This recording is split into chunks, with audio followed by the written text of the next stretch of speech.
ती तयारी आपण नको आहे. आपली आत्मिक तयारी या ठिकाणी फार महत्वाची आहे, जेणेकरून प्रभूचं आगमन ज्यावेळेस होईल त्यावेळेस तो आपल्याला उचलून त्या दरवाजात एंट्री करेल आणि आपण प्रभूच्या राज्यामध्ये जाऊ. या ठिकाणी आपण पाहतो दानिएलचं पुस्तक याचं 12 आणि 14 वचन, पान क्रमांक 1042. या ठिकाणी आपण पाहतो शेवटच्या काळाचे चिन्ह जे आहे ते आपल्याला पाहायला मिळतात. त्यामध्ये ज्ञान वृद्धी होईल, ज्ञान वृद्धी म्हणजे ज्ञान वाढेल. शेवटच्या काळामध्ये ज्ञान वाढेल हे आपल्याला पाहायला मिळतं. जर आता या ठिकाणी माझी आई बसलेली आहे, त्यांच्या काळामध्ये मोबाईल होता का? नाही. त्यांच्या काळामध्ये कंदील पासून सुरुवात, आपण जर ऐकलं त्यांच्या आल्या काळापासून काही मशाल, बरोबर, इथून सुरुवात. पण आज मशाल कंदील घेऊन आपण फिरतो का? आपल्या मोबाईलमध्ये टॉर्च आलेले आहे. आपण काही वर्ष 20 वर्षापूर्वी मागं बघितलं आपल्या हातामध्ये टॉर्च होते. प्रगती झालेली आहे, ज्ञानामध्ये वाढ झालेली आहे. आज सायन्स कुठे गेलेला आहे, बरोबर. या सर्व गोष्टी आपल्या गाण्यामध्ये पुस्तकामध्ये सांगत आहे. काय ज्ञान वृद्धी होईल आणि हे शेवटच्या काळाची चिन्ह आहे. आज एखादा जर आपण 20 वर्षापूर्वी बघितलं, एखादा 12वीचा विद्यार्थी असेल, मुलगा किंवा मुलगी असेल, 10वीचा मुलगा किंवा मुलगी असेल, किंवा लग्नात आलेले वयात आलेले मुलगा किंवा मुलगी असेल, ते थोडेसे मॅच्युरिटी सारखं बोलायचे, प्रौढासारखं. पण आज 2-3 वर्ष देखील काय करत आहे, प्रौढासारखं मॅच्युरिटी सारखं बोलत आहे. का? तर या ठिकाणी दानिएलच्या पुस्तकामध्ये आपण काय सांगत आहे, ज्ञानाची वृद्धी होईल. पवित्र शास्त्र आपल्याला भविष्यवाणी द्वारे सांगत आहे ज्ञानाची वृद्धी होईल शेवटच्या काळामध्ये, बरोबर. आज आपण पाहतो कम्प्युटरचं जनरेशन जे आहे, कम्प्युटरची निर्मिती आपण पाहतो. आपण असं म्हणतो की जर त्याचं मशीन वगैरे चालू होतो, तर आज कम्प्युटर जो आहे तो हातामध्ये आलेला आहे, ज्ञान वाढलेलं आहे.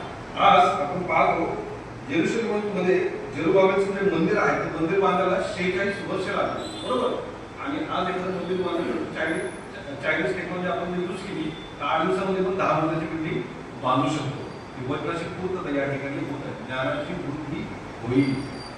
आज फास्ट ट्रेन आलेला आहे, मोबाईल आहे. जग आपण आज ह्या जगातून त्या जगामध्ये देशामध्ये आपण फोन लावू शकतो. एखाद्या ह्या भारत किलोमीटरमधून आपण अमेरिकेमध्ये फोन लावू शकतो, व्हिडिओ कॉल लावू शकतो.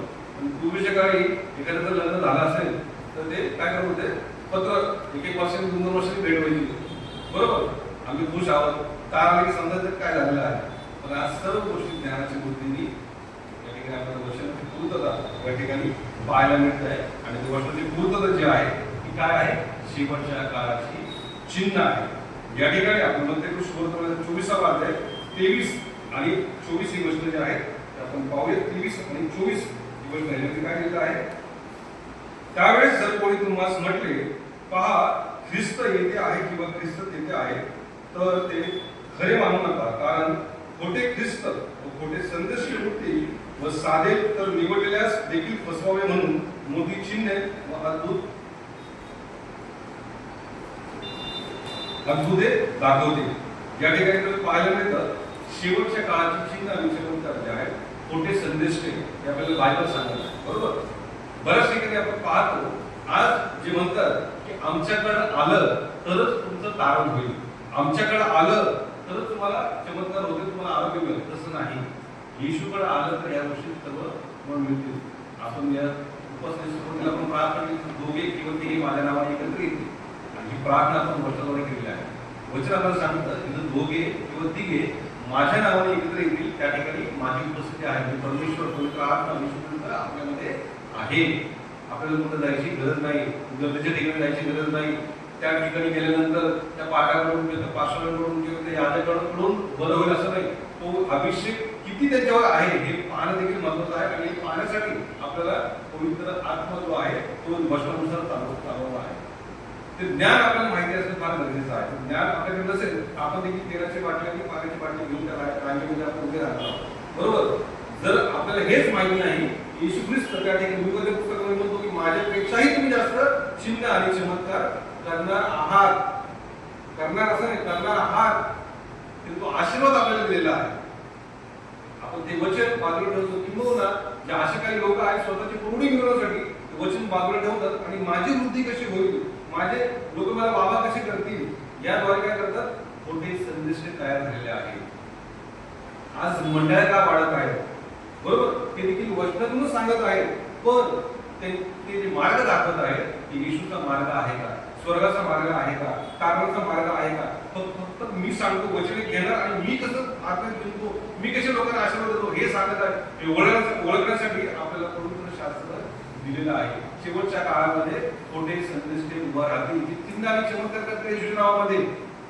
बरोबर, ही बायबल सांगते, मी सांगत नाही. या ठिकाणी आपल्याला पाहायला मिळतं, ज्यावेळेस जर कोणी तुम्हाला म्हणेल पहा ख्रिस्त येते आहे किंवा ख्रिस्त येते आहे, तर ते खरे मानू नका.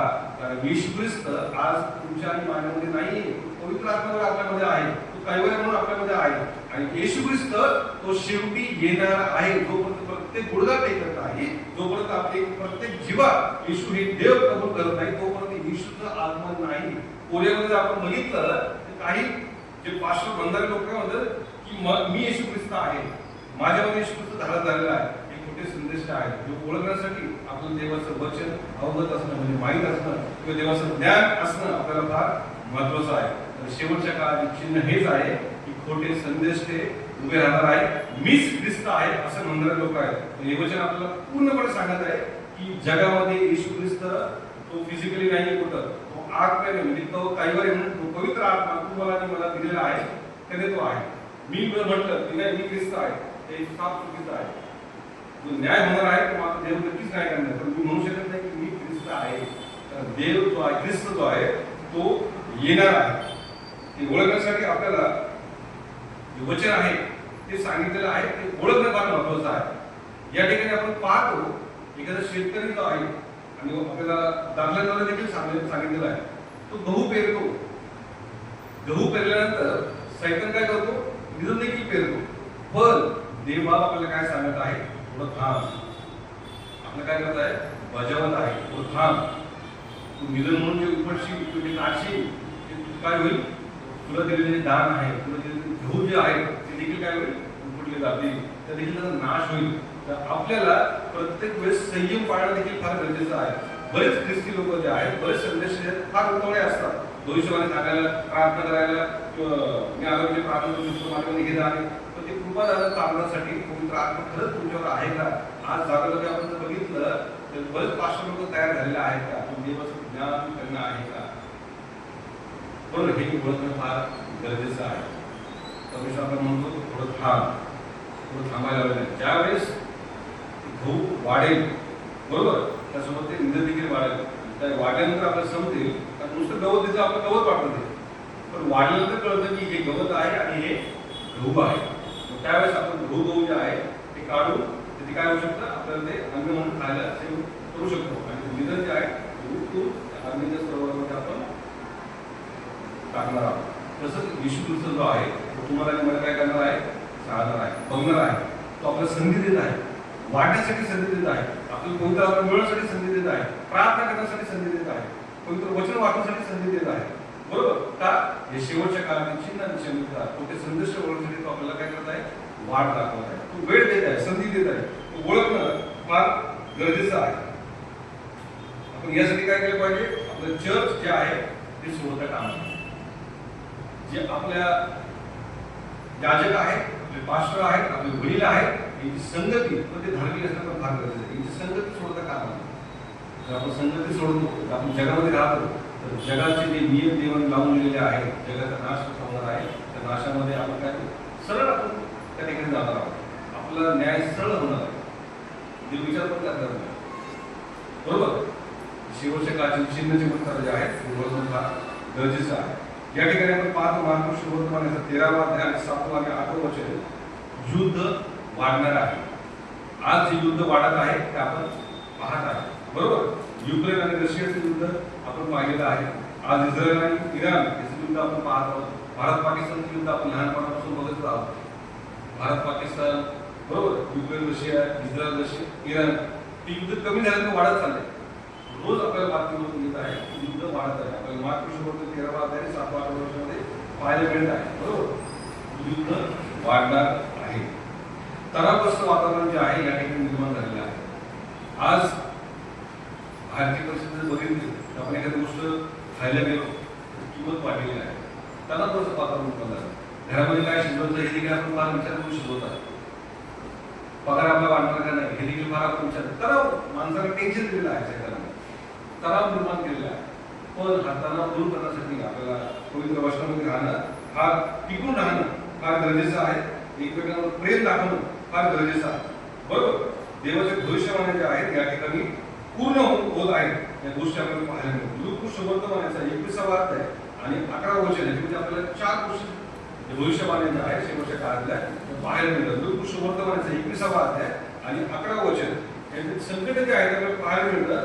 मर्या म्हणजे काय, आजार, कोविडमधून आपल्या सर्वांना आपण बाहेर पडलो आहे. परमेश्वराने आपल्याला महारोगापासून काय केलेलं आहे, वाचवलेलं आहे.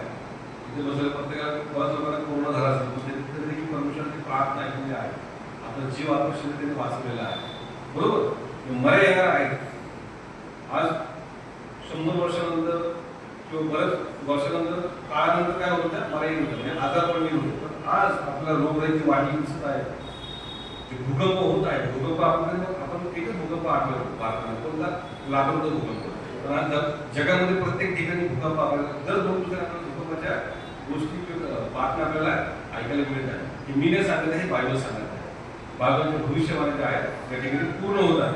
आकाशातील चिन्ह आणि चमत्कार जे आहेत चेंज होत आहे, बदल घडत आहे. या दिवसामध्ये काय ऋतू आहे, उन्हाळा, पण आपल्याला थंडी देखील वाढत आहे, पाऊसही पडत आहे, विजेचा कडकडा देखील आपण पाहत आहोत. ते कुणी सांगण्याची गरज नाही. चिन्ह आणि चमत्कार जे आहेत ते बायबलचे जे आहेत शेवटच्या काळाची या ठिकाणी पूर्ण होत आहेत. हे आपल्याला पवित्र शास्त्र चिन्हाद्वारे दाखवत आहे.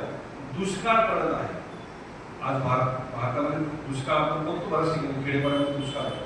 जगामध्ये असे काही कंट्री आहे त्या ठिकाणी आठवड्यातून एकदा अन्न मिळतं, त्या ठिकाणी पीक नाही, खडकाळ जमीन आहे, काहीच कसली सोय नाही. गव्हर्नमेंट जे आहे ते गव्हर्नमेंट, ज्या देशातली गव्हर्नमेंट त्या देशामध्ये काय करते, आठवड्यातून एकदाच अन्न देत आहे. पण आज देवाने तुम्हाला किती आनंद ठेवलेला आहे. आपण 4 टाइम जेवतो. तुमच्या आणि माझ्या खिशामध्ये पैसा आहे, आशीर्वाद आहे, घरामध्ये शांतता आहे, आपण प्रार्थनेमध्ये आहोत. त्या 4 ज्या गोष्टी ज्या आहेत आपल्याला दिसत आहेत त्या ओळखणं फार गरजेचं आहे. जगामध्ये जे संकट चालू आहे त्या संकटातून आपण चाललेलो आहोत, तर देखील परमेश्वर आपल्या संगती आहे. देवदूताचा पहारा जो आहे आपल्या संधी आहे, आपल्या बरोबर आहे. बरोबर, आपण वचनामध्ये ढळत नाही म्हणून आशीर्वाद आपल्याला या ठिकाणी पाहायला मिळत आहे. सूर्य जो आहे अंधकारमध्ये होईल आणि चंद्र दत्तक होईल. म्हणजे आपल्याला आपण भारत देशामधून चंद्र दत्तक दिसत नाही, सूर्य अंधकारात दिसत नाही, पण जगातल्या अशा काही देशांमधून या गोष्टींची चमत्कार आपल्याला पाहायला मिळत आहे. ही वचनाची पूर्तता या ठिकाणी पाहायला मिळत आहे. यावेळेस आपण बघूया गलतिकास पत्र याचा 4था अध्याय 28 आणि 29 गोष्ट आपण बघूया. गलती 4, 28 आणि 29. बंधुजनो, इसाकाप्रमाणे तुम्ही अभिवचनाची संतती आहात, परंतु त्यावेळेस देह स्वभावानुसार जन्मलेल्या मुलाने आत्म्यानुसार जन्मलेल्या मुलाचा छळ केला, तसा आताही होत आहे. आमेन. या ठिकाणी आपल्याला पाहायला मिळतं अब्राहामाची संतती. बरोबर, या ठिकाणी 2 गोष्टी आपल्याला पाहायला मिळतात. एक देह स्वभावानुसार जन्मलेलं बाळ आहे आणि दुसरं आत्म्यानुसार जन्मलेलं बाळ आहे. आज जगामध्ये आपला छळ होत आहे.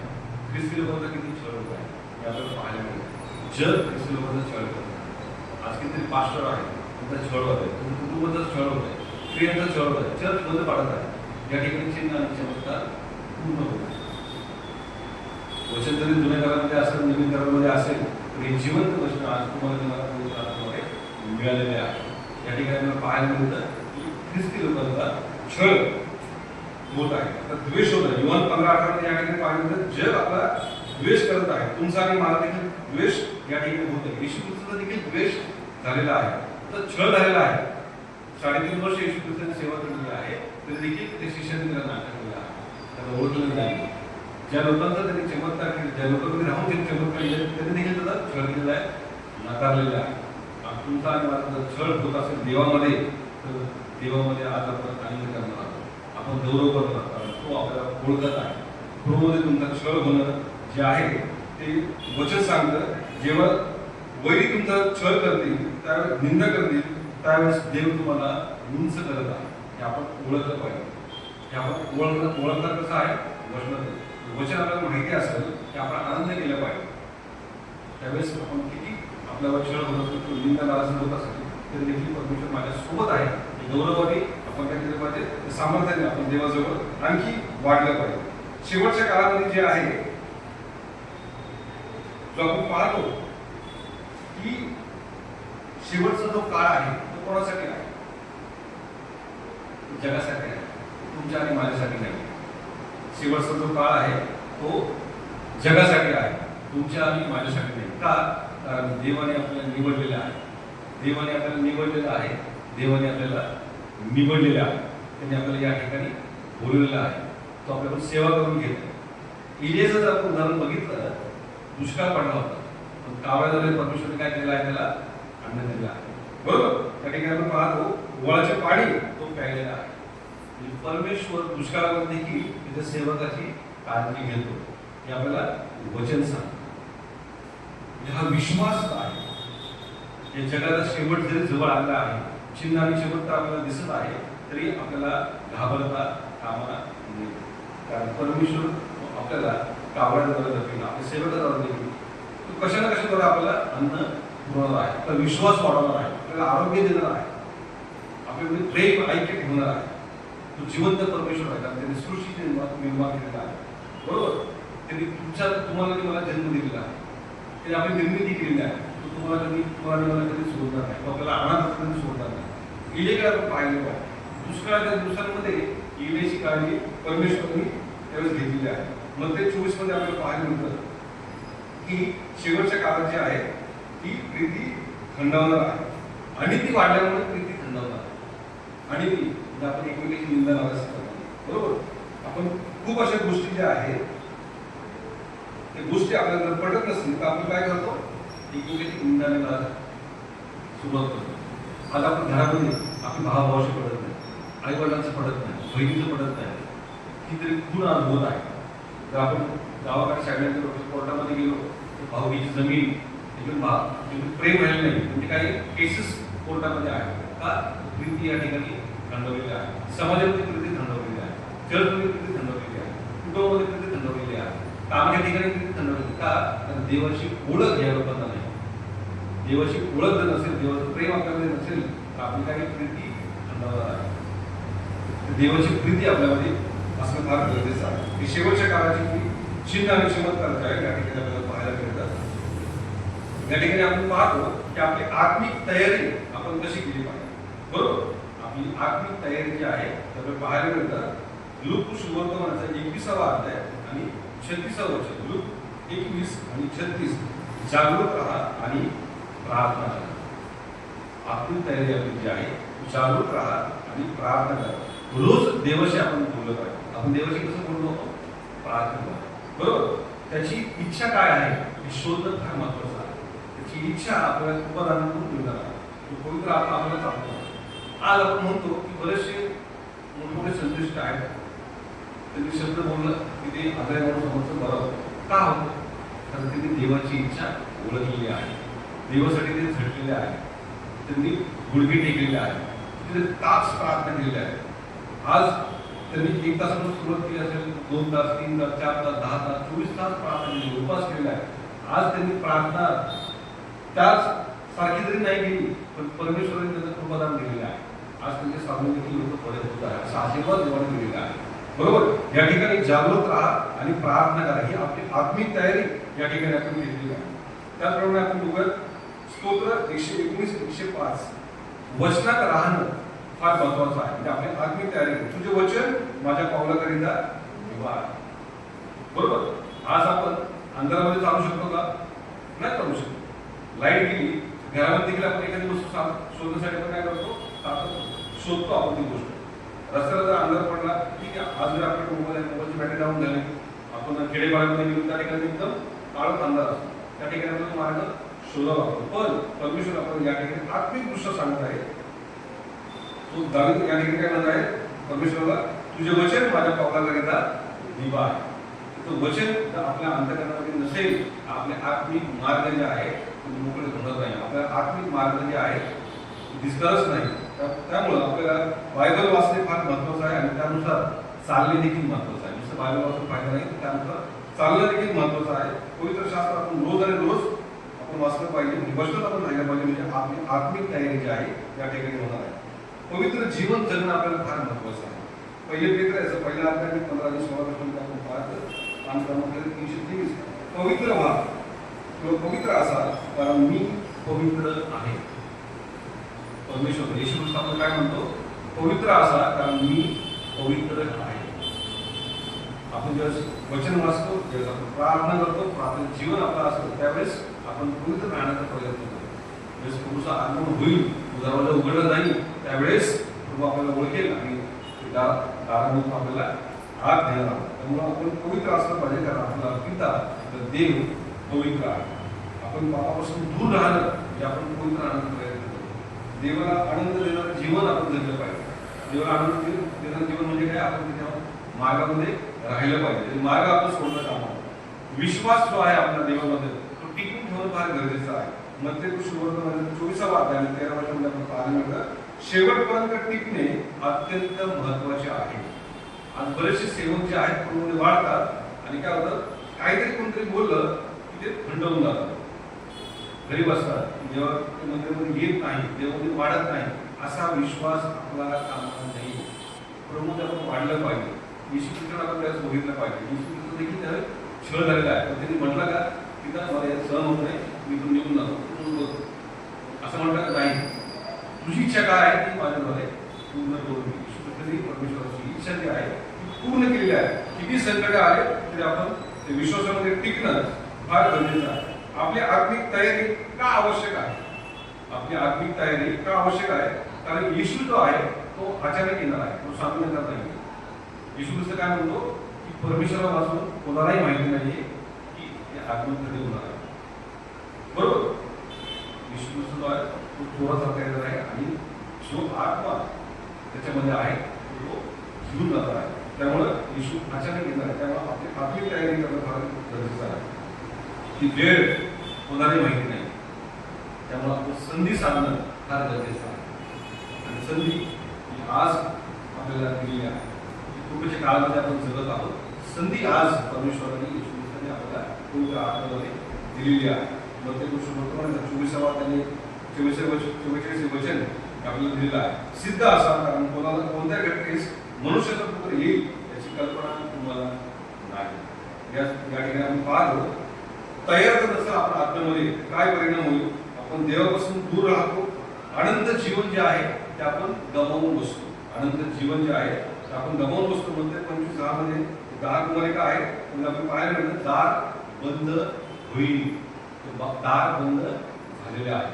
म्हणजे परिणाम म्हणजे येशू ख्रिस्त येईल आणि जाईल. म्हणजे आपण काय करून गेलं, आपण तेच करू शकतो. आपण खाण्यापिण्यामध्ये, जगाच्या राहणीमध्ये, पिक्चर बघण्यामध्ये, जगामध्ये ज्या आनंदाच्या गोष्टी ज्या आहेत त्या आपण मग 24 मध्ये आपल्याला वाचलेल्या आहेत. सर्व गोष्टीमध्ये आपण काय करू? अवमान असतो, एन्जॉय करणार आहोत. कोणत्या घटनेस येणार, कोणत्या घटनेत जाईल आपल्याला माहिती नाही. आपण संधीचं साधून देणार नाही आणि आपण आपला विश्वास जो आहे किंवा जे प्रभूचं आगमन जे आहे ते स्वर्गाच्या राज्यामध्ये आपली जी संधी आहे ती आपण गमावून बसणार आहे. कारण दार बंद झालेलं आहे आणि पुन्हा आपल्याला संधी त्या ठिकाणी मिळणार नाही. संधी एकच आहे. आज आपल्याला भरपूर संधी आहे, पण ज्यावेळेस येशूचं आगमन होईल त्यावेळेस फक्त संधी एकच आपल्याला मिळणार आहे. संधी तयारी आपण आजपासून केली पाहिजे. परीक्षेमध्ये एखादा नंबर पहिला येतो, तो फक्त एक दिवसा आपल्याला अभ्यास करत नाही. परीक्षेत तो वर्षभर अभ्यास करतो, कुटुंब त्याच्यात झटतं, बरोबर, परिश्रम करतो. अभ्यासामध्ये जे एकदम बारकाईने जे गोष्टी आहेत ते शोधून काढून तो अभ्यास करतो आणि त्यावेळेस त्याचा नंबर पहिल्या दिवशी शाळेमध्ये असेल, महाराष्ट्रामध्ये असेल, जे काही गोष्टी आहेत त्यामध्ये त्याचा अव्वल नंबर येतो. कधी? ज्यावेळेस तो अभ्यास करतो, मनापासून त्या गोष्टी शोधण्याचा प्रयत्न करतो. तर तुम्ही आणि मी आत्म्यापासून परमेश्वर शोधणं फार गरजेचं आहे. आज आपली जी आत्मिक तयारी आहे ती कोणत्या गोष्टीसाठी असलेली पाहिजे? प्रगतीकरण 21वा अध्याय 14 वचन आपण या ठिकाणी वाचलं. प्रगती 21 आणि 4 शेवटच्या टप्प्याकडे आपण आलो. तो त्यांच्या डोळ्याचे सर्व अश्रू पुसून टाकतील. यापुढे मरण नाही, शोक नाही, रडणे व कष्ट हे नाही, कारण पहिल्या गोष्टी होऊन गेल्या. या ठिकाणी आपण पाहायला मिळतं की आपली आत्मिक तयारी आशाने आपल्या देवाने दिलेली आहे. त्यात काय दिलेलं आहे की त्यावेळेस अश्रू नाही, शोक नाही, दुःख नाही आणि देवाबरोबर आनंद जीवन आपल्याला मिळणार आहे. कुठं? स्वर्गाच्या राज्यामध्ये. त्या ठिकाणी आपल्या भजीनं स्वयंपाक करायचा नाही, उद्या जेवायची तयारी नाही, काय भाजी आणायची तयारी नाही, खाण्यामागे नाही, भावाभाव भांडणं नाही, ते आनंद जीवन आपल्याला तुम्हाला आणि मला मिळणार आहे. की आशा देवाने आपल्याला या वर्षामध्ये दिलेली आहे, ज्या शेवटच्या काळात चिन्ह देखील परमेश्वराने दिलेले आहे. आणि पवित्र आत्म्यामध्ये राहिल्यानंतर, पवित्र आत्म्यामध्ये राहिल्यामुळं आपल्याला स्वर्गाचे राज्य जे आहे ते दार उघडं केलं जाईल. आणि त्यावेळेस देव आपल्याला नक्की घेईल. नोहाच्या काळामध्ये काय झालेलं आहे, नोहा संदेश सांगत होता, सुवार्ता सांगत होता, नोहाला काय म्हणत आहे, वेडा झालेला आहे. त्या ठिकाणी आपण पाहतो 8 जण त्या तलावामध्ये गेलेले आहेत आणि ते वाचलेले आहेत. जो कोणी या मंदिरामध्ये येईल, जो कोणी देवाचा संदेश ऐकल, त्याचं तारण नक्कीच होईल आणि तो वाचला जाईल. या ठिकाणी पवित्र शास्त्र आपल्याला सर्व गोष्टी ज्या आहेत चिन्ह आणि चमत्कार सांगत आहे आणि चिन्ह आणि चमत्कार या ठिकाणी पूर्ण होत आहे. शेवटचा काळ जो आहे त्याची पूर्तता आपल्याला देवाने कशी दिली आहे, फिलिप 2:11 दिली आहे. प्रत्येक गुडघा टेकला जाईल आणि प्रत्येक जिव्हात येशू हे नाव देव आहे ते कबूल करणार आहे. आणि त्याचप्रमाणे आपण जर पाहतो लूक सुवर्तमानाचा 21वा अध्याय आणि 28वा वचन शेवटचा आपण त्याप्रमाणे आहोत. लूक 21:28 वाचावं.